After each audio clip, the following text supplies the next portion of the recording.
I'm Kristen. I am the Children's Ministry and Life Group Director here at Buffalo Free Church. And this month we are looking at systems thinking as a whole, which is a problem-solving approach that includes a variety of tools and techniques that look at the big picture instead of the individual approaches to things so that we can do things as a group. So first, think about what you imagine as a good leader. Is it someone that you trust? Is it someone who can explain things to you in terms that you can understand? What about, will they join you in a moment? And in that moment, can they help you problem solve if you are stuck on things?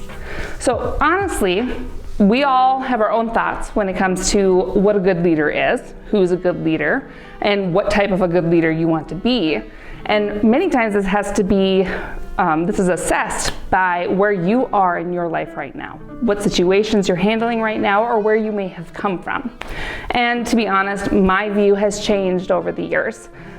What I believed 5 years ago is very different than what I believe now, and that is based off the people that I've worked with, who I've learned from, and the situations that I've been in to develop my leadership over those years.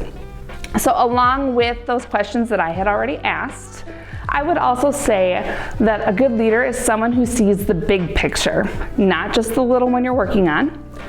It's someone who is going to invite you into those situations, different team members to come alongside them in this journey. And they're willing to listen if you have something to say to them, because we all love to be heard. And they're always looking for a way to improve whatever's going on.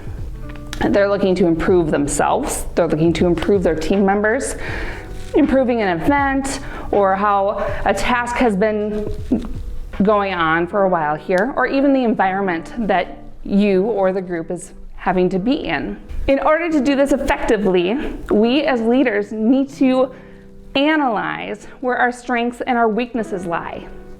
Many times we hear that we shouldn't have weaknesses in ourselves or even in your ministry.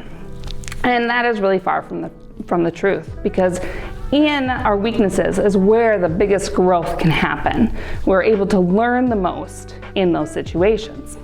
So in 1 Corinthians 14:40 it says, "But everything should be done in a fitting and orderly way." When Paul was speaking to the church of Corinth, he was telling them how they should be having meetings to reflect the character of God. It honors God when we run things efficiently and effectively. When he said this back then, it also stands true today. So how do we build our leadership and ministries to encompass this? I place a high value on creating processes within my ministry and in my normal everyday life to optimize function. Doing this helps everyone on the team know who's responsible for certain actions. Many of us step into leadership roles and we hold really tight to the tasks, the responsibilities of those areas, and then we also carry the stressors alone.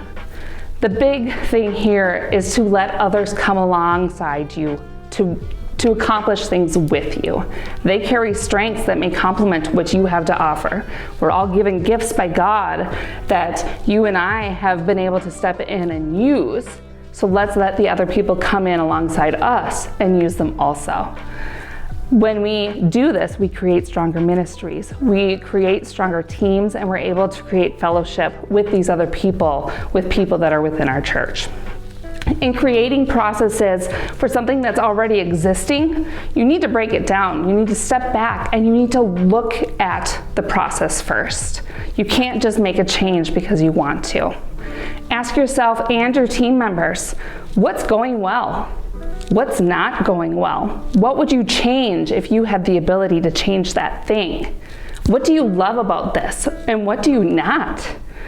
The negatives sometimes are really hard to hear, but they're very important for us to hear because it's to look at the bigger picture of how to improve it. And sometimes hearing those negative things are going to be the quickest way to find the solutions. So you need to try not to take them as a personal blow to your heart. Embrace the hard and look at it as a blessing rather than the knock at you personally there. In creating a process, you're creating an expectation. Expectations can always change as long as you use verbiage that allows the situation to change. We've all heard the only thing that's constant in life is change. That means that what worked last year may not work this year. And that means that what works this year may not work next year. We need to be able to change as the times also change around us.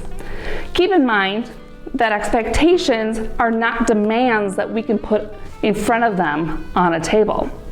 They are created to strengthen the team, not just an individual. It allows the team to step up to the plate. And if or when an expectation is not met, it allows you to have a good starting point for conversation on how to improve a person, an event, a task, a training, or whatever else you may be working on. But it gives you a starting point for that so that you're not feeling stuck in whatever may have just happened.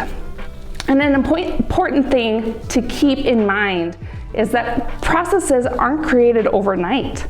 You may want it to, but it takes time, and it can feel slow or even stagnant at times. But really, if you're in prayer, you're talking with your team, and in the end, trust that what God wants to happen is going to happen. He's going to use you, and it's going to be in His timing, not ours.